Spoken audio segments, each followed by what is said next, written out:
Sebelumnya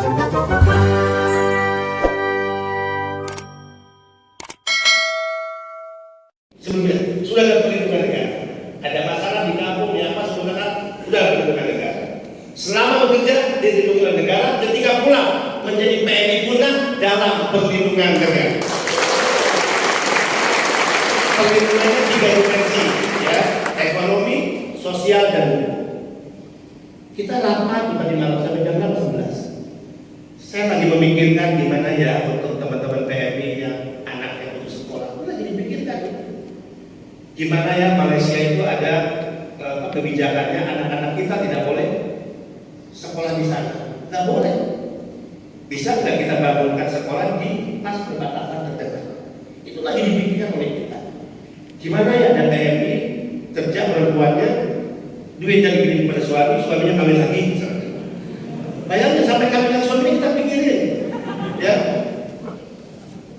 Termasuk ketika Pak Dwi kemarin, Pak Polri nggak Pak, saya ingin nikah lagi, saya pikirin.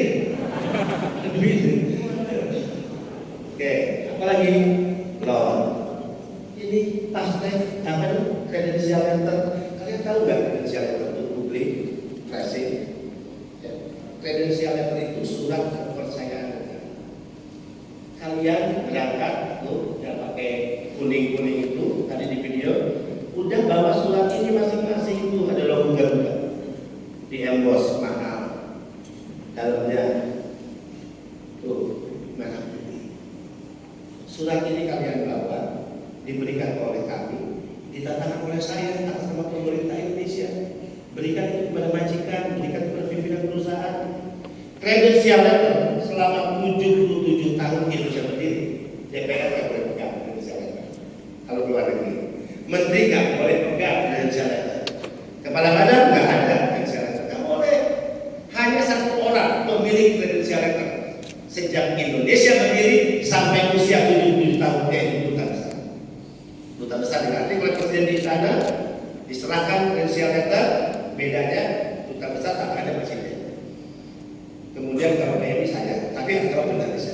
Ketika duta besar sampai di negara, misalnya di Italia, dia diterima oleh perdana menteri, bukan presiden, diterima oleh pemerintah setempat, diserahkanlah kredensial untuk membuktikan apa? Saya ditugaskan oleh negara, saya resmi. Nih, selanjutnya di negara Anda sebagai duta besar. Sekarang tidak hanya duta besar, DPR lewat, menteri kalah, pejabat-pejabat penting siapapun orang kaya nggak bisa. Selain duta besar, pekerja migran Indonesia memegang kredensial letter. Ya. Nah, surat ini kalian tiba di Korea serahkan pada majikan kalian. Dan 3 bahasa loh di sini. Biar bahasa Indonesia, oke, bahasa Inggris dan bahasa Korea. Yang ke Jepang diganti, yang Korea ke bahasa Jepang. Polandia kemarin bahasa Korea diganti pakai bahasa Polandia. Ya. Kemudian yang mau ke Magelang tinggal bisa bahasa Magelang. Lihat di sini, atas nama pemerintah Indonesia, saya warga PDIP menitipkan satu keluarga dengan kami yang baik untuk bekerja pada Anda. Kalian dinyatakan sebagai orang baik oleh negara yang menyatakan kalian baik untuk pemerintah. Agar majikan tidak perlu ragu, pimpinan perusahaan tidak perlu ragu. Ini bukan KW-KW nih. Orang-orang kampung dari Magelang, dari Pati, dari Pacitan yang dikumpul, direkrut oleh para calo, ditampung diam-diam, diberangkat sama diam-diam, bukan. Kalian orang-orang baik, berpendidikan, mengikuti pelatihan, kompeten, ada sertifikatnya, memiliki kemampuan berbahasa, ahli terampil dalam pekerjaan. Kalian duta bangsa, kalian wakil negara yang ada.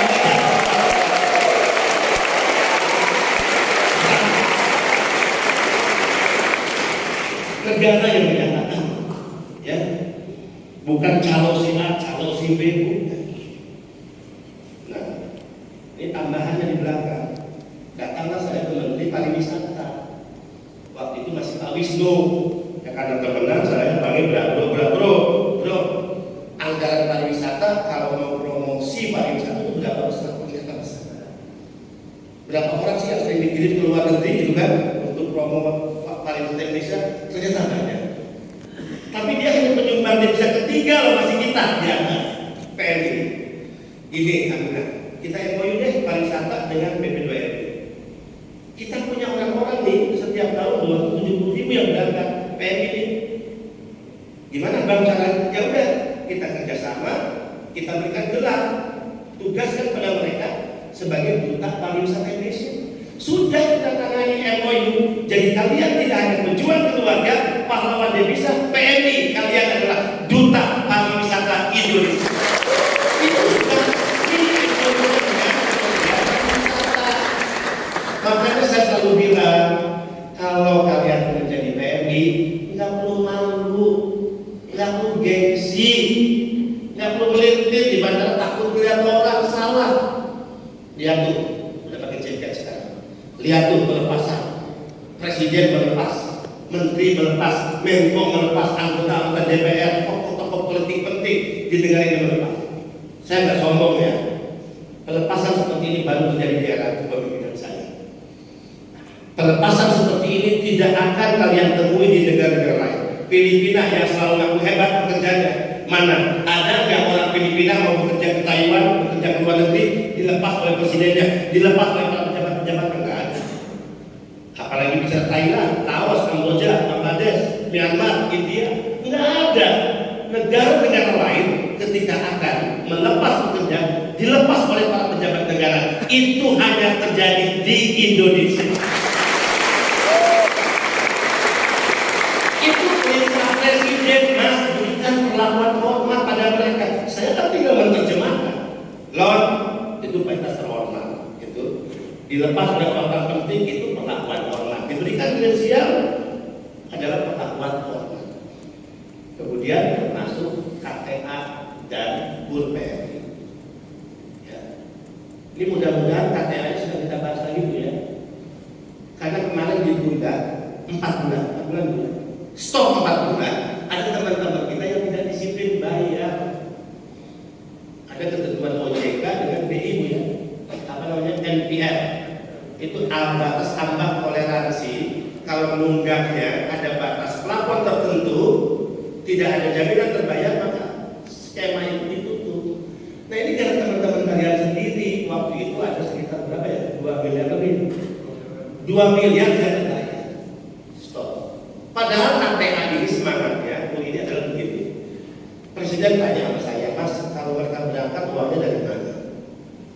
Saya jawab, Pak, ada 2 cara yang mereka lakukan. Pertama, menjual harta keluarganya.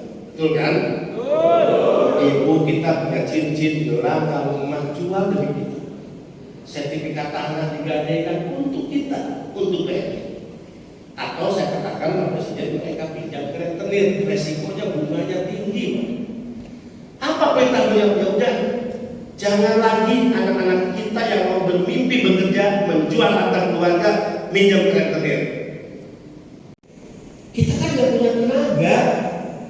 Jadi kalian itu penting bagi kita untuk ayo kita lawan ya sindikat mafia dengan ikut mengedukasi masyarakat. Kalau kita cuma berapa coba? Petugas kita cuma berapa? Total 900-an. Kita itu hanya 900 di pusat berapa pusat? 500 di daerah hanya 23 provinsi itu 400-an. Kabupaten kota ada 514. Kita kabupaten kota ada berapa? Hanya 3, nggak cukup. Calon-calon sindikat ke desa-desa tentunya. Nah kalian ini menjadi penting bagi saya karena kalian akan jadi rujukan orang di aku, rujukan teman-teman di aku. Misalnya ini, kalau kalian sukses, teman kalian pasti akan tanya pada kalian, bro, lo udah sukses ya, hebat bener, udah 10 tahun lo udah bisa ngirim ke orang tua, lo udah bisa beliin sesuatu bagi orang tua. Lo udah bisa bantu adik-adik lo untuk lanjut studi SD, SMP. Kalian ini jadi rujukan, jadi role model nanti di kampung-kampung. Nah pasti dia akan tanya, pasti caranya gimana sih untuk berangkat Korea? Mulai dasar naik bisa. Oke, saran gua kalau lo mau berangkat resmi ya seperti gua. Gimana caranya? Udah, kalian pasti tahu kan? Tercatat. Ikut pengumuman dan pendaftaran. Nanti ada dokumen-dokumen ini. Udah, kalian tuh jadi juru bicara pemerintah. Jadi kalian penting bagi negara tidak hanya penyumbang devisa, tapi menjadi juru bicara pemerintah dalam mengedukasi teman-teman kita. Untuk itu, saya menyampaikan terima kasih kepada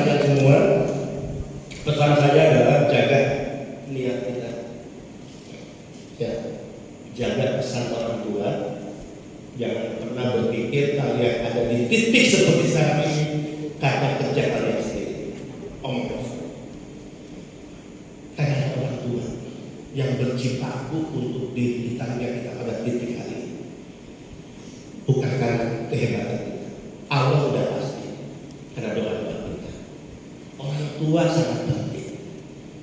Ya. Coba kalau jalan-jalan balik mundur di usia kalian sejak kalian lahir, bayi siapa ngurus? Ketika kalian ingin sekolah siapa yang biayai? Apa kalian tahu cara orang tua kita ini seperti apa? Bagaimana ganti tulang mereka? Bagaimana ibu kita merawat kita sejak kecil? Orang tua itu pintarnya nggak pernah curhat sama anaknya. Ibu saya nggak pernah mengeluh pada saya bagaimana susahnya merawat saya. Itu pantang bagi seorang. Yang dipikirkan ibu bapak kita adalah bagaimana kalian sukses, tumbuh besar secara sehat dan berhasil baik dalam pekerjaan maupun rumah tangga. Itu orang tua. Jangan pernah dianggap mereka. Ya. Kalian tahu orang yang berdiri di depan kalian ini siapa? Saya lahir dari keluarga miskin. Tidak ada satu kakak adik saya yang kerja di pemerintah. Tidak ada. Kerja di swasta. Nusa tidak ada di dalam. Saya hanya ditolong oleh Allah menjadi satu-satunya dari 9 keluarga yang dulu nakal. Saya asli Batu, sekolah SMA tertunda hampir 3 tahun, nggak lulus karena nakal, bertahan kelas 2 terus. Akhirnya saya dibuang oleh orang tua saya di Sulawesi. Dibuang asli, karena caranya memang cara membuang. Dan itu dilakukan oleh ibu saya. Padahal saya punya kakak laki-laki, padahal bapak saya laki-laki. Tapi yang membuang itu adalah ibu saya. Naik bus dari Bandung ke Jakarta, Tanjung Priok. Naik kapal Kambunan di Tanjung Priok, nggak mampu kita naik pesawat. 5 hari 5 malam ke Sulawesi Utara. Bitung, Sulawesi Utara itu Bitung. 5 hari 5 malam, nggak mampu kita bayar kamar dari KBK. Kita tidur di Selasa di mana orang-orang lain. Pakai tiket 5 malam. Di Bitung. Ada kakak saya di sana menikah dengan orang saya. Bitung Manado kurang lebih saat itu 2 jam. Dititipkan saya di kakak saya di Manado. 1 bulan di Manado saya naik kereta, naik kapal kayu. Belum ada kapal kayu, belum ada kapal besi di tahun 80. Ya. Ke mana? Ke Kecamatan Liru, Kabupaten Talaut. Talaut itu berbatasan dengan Filipina. 1 bulan di situ kakak saya ya menikah dengan seorang laki-laki asal Sulawesi Utara yang camat di kecamatan. 1 bulan ibu saya menyampaikan ke saya, ibu pamit dulu ya mau ke Manado, naik kapal kayu. Ibu, alasannya mau ke Manado. Setelah di Manado ternyata ibu saya balik ke Bandung, naik kapal Kambunan 5 hari 5 malam. Ketika saya sudah ditinggalkan, ternyata surat-surat pindah sekolah saya sudah dilurus. Karena sendiri dia saya jadi survive di kampung orang, di negeri orang saya survive. Lulus SMA, saya masuk di kampus. Nakalnya masih ada, tapi ke urusan lain. Saya sering mimpin demo, karena itu era rejim Soeharto, rejim otoriter. Saya pimpin demo di kampus, saya advokasi rakyat, kasus-kasus tanah, kasus-kasus hukum. Kemudian menjelang 98 saya dengan kawan-kawan ke Jakarta terlibat dalam gerakan 98. Soeharto diktator saat itu tumbang oleh Gerakan Nasional dan Rakyat. 98 pemilu 99. Karena saya dikenal oleh rakyat Sulawesi Utara, saya diminta mencalonkan diri sebagai anggota DPR 99. Itu awal saya berkarir di politik 99. Di era reformasi 1 tahun setelah Soeharto jatuh, Orde Baru tumbang. Terpilih sebagai anggota DPR. 3 periode sebagai anggota DPR provinsi. 1 periode menjadi senator wakil Sulawesi Utara. Anda tahu? Ada Nasrani ini. Ada Nasrani ini. Saya berterima kasih kepada warga Nasrani. Sulawesi Utara itu memang Nasrani. Saya Muslim. Saya pendatang. Saya tidak punya marga. Karena kalau di Sumatera, Medan, Sulawesi Utara kan terkenal dengan marga ya. Saya nggak punya siapa-siapa di sana. 60% penduduknya Nasrani. saya orang Islam dipilih oleh warga Nasrani mayoritas menjadi wakil mereka di DPR. 3 periode provinsi, 1 periode di pusat DPR di Senat. Makanya kadang-kadang saya sering terganggu sama kadun-kadun itu. Ngapain sih di zaman sekarang masih berpikir kalian Kristen, aku Islam, ngapain tadi urusan agama, urusan Allah, urusan Tuhan yang menentukan cara kita beribadah aja yang akan diterima oleh Allah atau tidak. Kan begitu. Karena beda agama jangan pilih karena dia kafir. Jangan udah model begitu. Saya nggak pernah 3 periode di DPR provinsi mencalonkan diri dikatakan sudah kita Kristen. Jangan pilih Benny Lambali karena dia pendatang. Jangan pilih Benny Lambali karena dia minoritas. Jangan pilih Benny Lambali karena dia Islam. Nggak ada. Atau karena dia kafir. Nggak ada. Saya dapat info tadi yang perempuan ada 14. Udah berumah tangga, katakan. Udah, ya. Udah yang 4 yang putusin. Yang belum putusin ada nggak? Yang belum punya pasangan mana? Yang belum punya pasangan? Ada pesan saya. Ya ini tips loh ya. Kalau mencari pasangan, jangan pernah memilih satu atau sekian di antara laki-laki yang ada ini.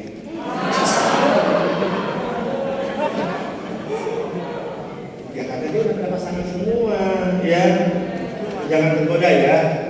Kalau tiba-tiba dia minta nomor WA, ya udah kasih aja nomor WA di kamu yang di rumah. Kan? Ya, saya senang loh lihat kalian, saya kangen ini. Ganteng-ganteng, cantik-cantik, cakep-cakep, dan insya Allah istiqomah semua ya. Istiqomah itu istiqomah yang benar loh, bukan istri 3 di kontraksi rumah. Oke, informasi terakhir sebelum saya tutup, ada 2 perjuangan kita mau didoakan. Saya sudah bisa dengan Dirjen Bea Cukai. Tahun ini akan keluar peraturan Menteri Keuangan, kita dorong. Bunyinya adalah pembebasan bea masuk barang milik pekerja migran bisa dari luar negeri. Yang dimaksud pembebasan itu bukan pembebasan uang.